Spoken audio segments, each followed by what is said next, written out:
ఒక్కసారి కొమ్మూరి గోల్డ్ కి కాల్ చేయండి. తాకట్లో ఉన్న మీ బంగారాన్ని విడిపించి మార్కెట్ ప్రైస్ కి వాళ్ళు కొనుక్కుని మిగతా డబ్బులు మీకు ఇచ్చేస్తారు. హలో అండి, అందరికీ నమస్కారం. నేను మీ కట్టా కార్తీక్. ఆంధ్రప్రదేశ్లో బూతులు, దానిపైన దాడులు విపరీతంగా, అంటే ఎలక్షన్ సీజన్ కాదు కానీ ఎలక్షన్ సీజన్లో ఉండాల్సిన హీట్ కంటే ఎక్కువ హీటు ఆంధ్రప్రదేశ్లో కనపడుతుంది.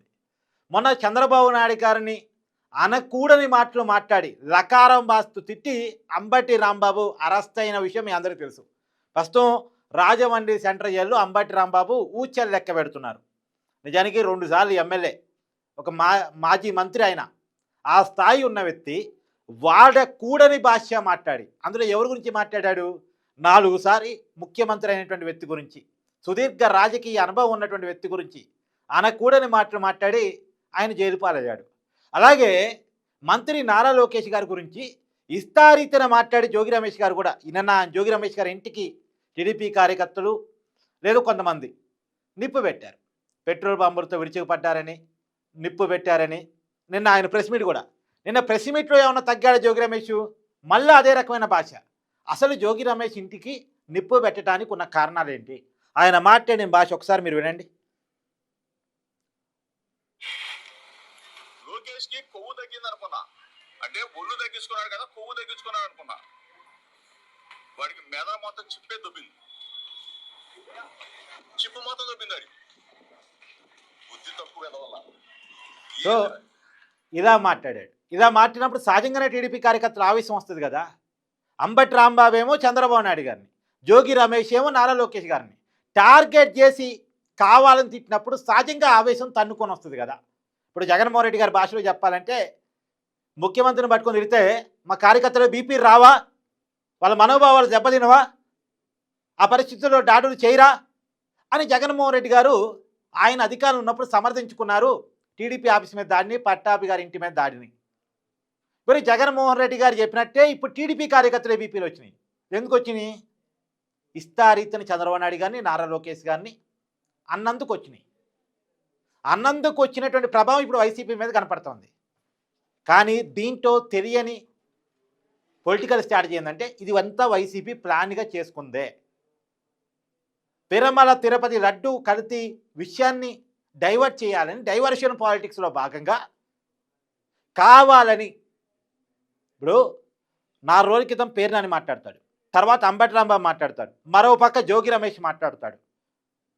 ఇంతగా ఒక్కసారి ఎందుకు మాట్లాడుతున్నారు? పర్సనైజ్గా ఎందుకు మాట్లాడుతున్నారు?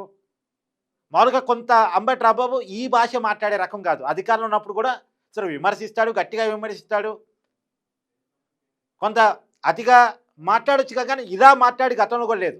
కానీ ఇప్పుడు ఎందుకు మాట్లాడుతున్నాడు? మామూలుగా కొడానాని మాట్లాడాడంటే అనుకోవచ్చు. కొడానాని కూడా ఇప్పుడు తగ్గాడు. సరే, కొడానాని కూడా మరి ఈ భాష అయితే మాట్లాడు. కానీ ఎందుకు ఇప్పుడు అంబటి రాంబాబు కొడానాని భాష కంటే పదునైన భాషను ఉపయోగించాడు? పైగా ఏమైనా క్షమాపణ చెప్పాడా? నేను చంద్రబాబు నాయుడు గారిని కాదు అన్నది ఒక మహిళని అరెస్ట్ చేసుకుని దమ్ముంటే, ఇలా మళ్ళా రెచ్చగొట్టే మాటలు. నిన్న మళ్ళా జోగి రమేష్ రెచ్చగొట్టే మాటలు. ఇప్పుడు ఒకసారి మాట్లాడారు, ఆ విషయంలో మాట్లాడారు అనుకుందాం. తర్వాత ఏమైనా క్షమాపణ చెప్తున్నారా? తప్పును ఒప్పుకుంటున్నారా? ప్రాశ్చాత్తాపడుతున్నారా? అంటే ఏ మాత్రం ప్రాశ్చాత్తాపం లేదు. ప్రాశ్చాత్తాపం లేకపోవడం అనుకున్న కారణం ప్లాన్డ్గా మాట్లాడుతున్నారు కాబట్టి, కావాలని మాట్లాడుతున్నారు కాబట్టి. ఎందుకు కావాలని మాట్లాడుతున్నారు, ఎందుకు ప్లాన్డ్గా మాట్లాడుతున్నారు? Diversion politics. తిరుమల తిరుపతి లడ్డూ ప్రసాదంలో రసాయనాలు కలిపినటువంటి నెయ్యిని నెయ్యిగా నమ్మించి వాడారు. దాదాపు నిబంధనలు పక్కన పెట్టి ఏఆర్ డైరీకి టెండర్ ఒప్పజెప్పి 68 లక్షల కేజీల నెయ్యిని, రసాయనాల నెయ్యిని సేకరించి 20 కోట్ల లడ్డూలు తయారు చేసి భక్తులకు పంపిణీ చేశారు అనేటువంటి విషయం బట్టబయలైన తర్వాత ఇప్పుడు దాని నుంచి డైవర్ట్ చేయటం కోసం ఇవన్నీ చేస్తున్నారు. బట్ డైవర్షన్ పాలిటిక్స్లో వైసీపీ కొంత సక్సెస్ అయినట్టే కనపడుతుంది. అంబటి రాంబాబు కావాలని అరెస్ట్ అయ్యాడు. అసలు తన మీద దాడి చేయించుకుందామని ప్రయత్నం చేశాడు. అంబటి రాంబాబు తన మీద దాడి చేయించుకుందామని ప్రయత్నం చేశాడు. మీకు క్లియర్గా చెప్తా వినండి. అంబటి రాంబాబు ముందుగా శుక్రవారం నాడు ఒక ఛాలెంజ్ విసిరారు. ఒక చోటకి వెళ్ళి మహాపాపం నిజం అనేటువంటి బ్యానర్ని తొలగించండి, 24 గంటల టైం ఇస్తున్నాను, 24 గంటలు తొలగించకపోతే నేను నా కార్యకర్తతో వచ్చి తొలగిస్తానని చెప్పాడు. నిజానికి తొలగించాలనుకుంటే అప్పుడే తొలగించవచ్చు ఆయన. కానీ ఆయన అప్పుడు తొలగిస్తే అక్కడ టీడీపీ క్యాడర్ లేరుగా, గొడవ కాదుగా, గొడవ కావాలన్నది ఆయన ఉద్దేశం. అందుకని 24 గంటల సమయం ఇచ్చి 24 గంటల తర్వాత ఆయన వెళ్ళాడు. ఆయన వెళ్ళేసరికి ఆ బ్యానర్కి రక్షణగా టీడీపీ కార్యకర్తలు కొంతమంది నిలబడ్డారు.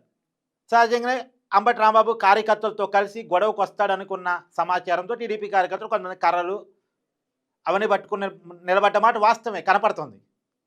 ఎందుకు అంబటి రాంబాబు ఛాలెంజ్ విసిరిపోయాడు కాబట్టి. అంబటి రాంబాబుకి కావాల్సింది కూడా అదే. అయినా సరే తన మీద దాడి చేయట్టే, కర్రలు పట్టుకుని నించున్నారు, రక్షణగా నించున్నారు తప్ప, బ్యానర్కి రక్షణగా నించున్నారు తప్ప తన మీద దాడి చేయట్టే. ఎన్టీఆర్ సర్కిల్లో తన మీద దాడి చేయట్లేదు కదా. ఏం చేశాడు, దాడి చేయాలంటే రెచ్చగొట్టాలి, రెచ్చగొట్టే ప్రయత్నం చేశాడు. రెచ్చగొట్టే ప్రయత్నం చేశాడు. ఆ రెచ్చగొట్టే ప్రయత్నంలో భాగంగానే ఈ మాటలన్నీ మాట్లాడాడు. అంబటి రాంబాబుని అయినా సరే అంబటి రాంబాబు మీద దాడి జరగదా, పోలీసులు రక్షణ ఇచ్చారు. మంచి ప్రభుత్వం కదా, పోలీసులు రక్షణ ఇచ్చారు. అంబటి రాంబాబుని చాలా సేఫ్గా ఇంటికి తీసుకెళ్లారు. సో టీడీపీ కార్యకర్తలు అంబటి రాంబాబు ఇంటి మీదకి పోయారు. సరే ఆయన వెహికల్స్ని ధ్వంసం చేశారు, పోలీసులు అప్పటికి అడ్డుకున్నారు. మొత్తానికి మళ్ళీ అంబటి రాంబాబు ప్రెస్ మీట్ మళ్ళీ రెచ్చగొట్టే మాటలు. దమ్ముంటే అరెస్ట్ చేసుకోండి, దమ్ముంటే అరెస్ట్ చేసుకోండి. ఎన్నిసార్లు ఆ మాట మాట్లాడాడు ఒకసారి ప్రెస్ మీట్లో వినండి. అంటే అరెస్ట్ కావాలని కోరిక, దాడి జరగలేదు కాబట్టి కనీసం అరెస్ట్ అన్న కావాలని కోరిక. అరెస్ట్ అయ్యాడు, జైల్లో పడ్డాడు. సో నిజానికి ఇదంతా కావాలని చేస్తున్న డైవర్షన్ పాలిటిక్స్. రసాయనాల పదార్థాన్ని నెయ్యిగా నమ్మించి తిరుమల లడ్డూలో కలిపి కల్తీ చేశారు అనేటువంటి విషయాన్ని సిట్టి కనిపెట్టిన తర్వాత ముందుగానేమో యానిమల్ ఫ్యాట్ లేదు కదా అని వాదించాలనుకున్నారు. సరే యానిమల్ ఫ్యాట్ లేకపోయింది, కానీ కెమికల్ కలిపి నెయ్యిని అయితే వాడారు కదా, 250 కోట్ల కుంభకోణానికి పాల్పడ్డారు కదా అన్న విషయాన్ని ప్రశ్నిస్తున్న తర్వాత ఇది జనంలోకి వెళితే వైసీపీ పార్టీని హిందువులంతా బైకాట్ చేస్తారు, వైసీపీ పార్టీ సర్వనాశనం అయ్యే పరిస్థితి వచ్చింది అని చెప్పేసి ఇప్పుడు దాని నుంచి చర్చను డైవర్ట్ చేయడం కోసం ఇలాంటి పాలిటిక్స్కి వైసీపీ తెరలేపింది. సరే ఈ ట్రాప్లో టీడీపీ కార్యకర్తలు పడినా దాడి చేసినా దాన్ని కూడా నేను తప్పే అంట, జరుగుతున్న దాడులను తప్పే అంట నేను. వాళ్ళ బూతులు, దాని తర్వాత జరుగుతున్న దాడులు ఇవన్నీ కూడా మంచి పరిణామాలు కాదు ప్రజాస్వామ్యంలో. వీటిని అందరూ కూడా కరెక్ట్ చేసుకోవాల్సిన అవసరం ఉంది. సో ఆంధ్రప్రదేశ్లో జరుగుతున్న డైవర్షన్ పాలిటిక్స్ మీద మీ అభిప్రాయాన్ని కూడా కామెంట్ రూపంలో తెలియజేయండి. Thank you.